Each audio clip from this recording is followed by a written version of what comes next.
काठेगल्ली परिसरातील अनधिकृत सातपीर दर्गा हटवण्यात आला। मध्यरात्री दर्ग्यावर ही कारवाई करण्यात आली। मात्र कारवाई आधी परिसरात तणावाचं वातावरण निर्माण झालं होतं। जमावानं पोलिसांवर दगडफेक करत पोलीस वाहनांना लक्ष्य केलं। यात दगडफेकीमध्ये 21 अधिकारी आणि अंमलदार जखमी झाले। या गोंधळाच्या परिस्थितीनंतर पोलिसांनी कडक बंदोबस्तात पुन्हा पहाटे दर्गा हटवण्याची कारवाई पूर्ण केली। परिस्थिती नियंत्रणात असली तरी परिसरात मोठ्या प्रमाणात पोलीस बंदोबस्त तैनात करण्यात आलाय। दगडफेक करणाऱ्यांपैकी काही आरोपींना ताब्यात घेण्यात आलं असून पोलीस आणि फॉरेन्सिक टीमनं घटनास्थळावरून जमावानं फेकलेले दगड जमा केले। कोर्टाच्या आदेशानंतर महापालिकेनं 1 एप्रिलला या दर्ग्याला नोटीस पाठवली होती।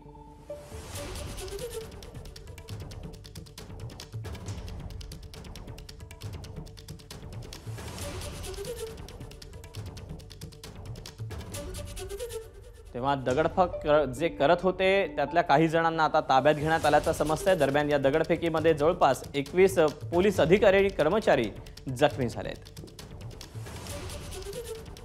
नाशिक शहरामध्ये काल रात्री हिंसक जमाव पांगवताना नाशिक शहर पोलीस दलाच्या अधिकारी व अंमलदारांनी अतिशय स्विफ्ट आणि अतिशय स्ट्रॉंग ॲक्शन घेतली।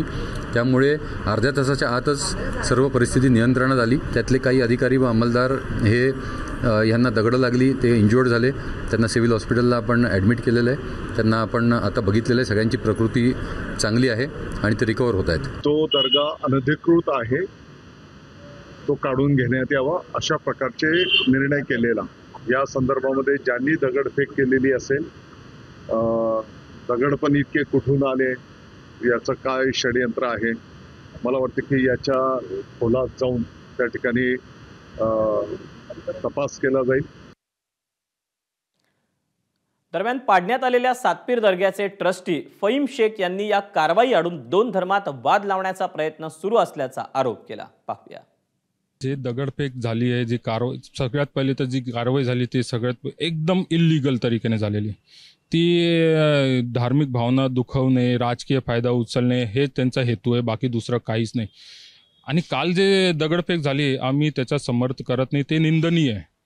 ज्यांनी केले ते गुन्हेगार होते, जे काही होते त्यांच्यावर कारवाई, ते नशे केलेले होते, काय केलं होतं आणि बाहेरून कुठून आले होते, काय आले होते आम्हाला कोणाला माहीत नाही। इकडचे लोक नव्हते असं म्हणताय तुम्ही? इकडचे स्थानिक कोणी नव्हतं। पोलीस प्रशासन फक्त स्थानिकांच्या घरी जाऊन त्यांच्या घरात घुसून जोर जबरदस्ती करून त्यांच्यावर जे कारवाई करते ती कारवाई पोलीस प्रशासनाने थांबवावी। आम्ही पोलीस प्रशासनाला विनंती करतोय, कधी चुकीची कारवाई केली आणि इशारा पण देतो, चुकीची कारवाई केली त्यांच्या विरोधात आम्ही कोर्टात दाद मागणार आहे। दरम्यान शिवसेनेच्या शिबिरावरून लक्ष हटवण्यासाठीच दर्ग्यावर कारवाईसाठी आजचा मुहूर्त निवडल्याचा आरोप ठाकरेंच्या शिवसेनेनं केलाय। पाहूया। दर्गे हटाव मोहीम सुरू केली आज या शहरामध्ये। दर्ग्यांवरती बुलडोजर फिरवणार आजचाच दिवस निवडला, गोंधळ निर्माण व्हावा।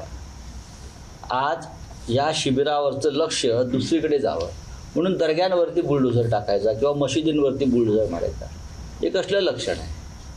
हिम्मत असेल तर समोर येऊन लढा। नागपूरमध्ये जी दंगल झाली, मला वाटतं कितीतरी वर्ष नागपूर शांत होतं। काल नाशिकमध्ये दंगल घडवण्याचा प्रयत्न एशियनशी गटाने केलेला आहे। पोलिसांवर दगडफेक करणाऱ्यांवर कठोर कारवाई होईल अशी प्रतिक्रिया भाजप नेत्या देवयानी फरांदेंनी दिली। तर दर्ग्यावरील कारवाईला राऊतांचा विरोध आहे का असा सवाल शिवसेनेचे नेते नरेश म्हस्केंनी उपस्थित केला आहे। हा देश संविधानाप्रमाणे चालतोय, हा देश झुंडशाहीने चालणार नाही। त्यामुळे ज्यांनी कोणी अशा पद्धतीने दगडफेक करून कायदा हातामध्ये घेतलेला आहे त्यांना रात्रीतच अटक करण्यात आलेली आहे। अनेक गाड्या ज्या आहेत ह्या देखील ताब्यामध्ये पोलीस प्रशासनाच्या माध्यमातून घेण्यात आलेला आहे। संजय राऊत, तुमचा तो दर्गा तोडण्यास विरोध होता का? कधी तोडला, काय तोडला हा विषय बाजूला ठेवा, तुम्ही जाहीर करा ना की बाबा आमचा तो दर्गा तोडण्यामध्ये विरोध होता, दर्गा तोडायला नाही पाहिजे होता। एबीपी माझा, उघडा डोळे बघा नीट।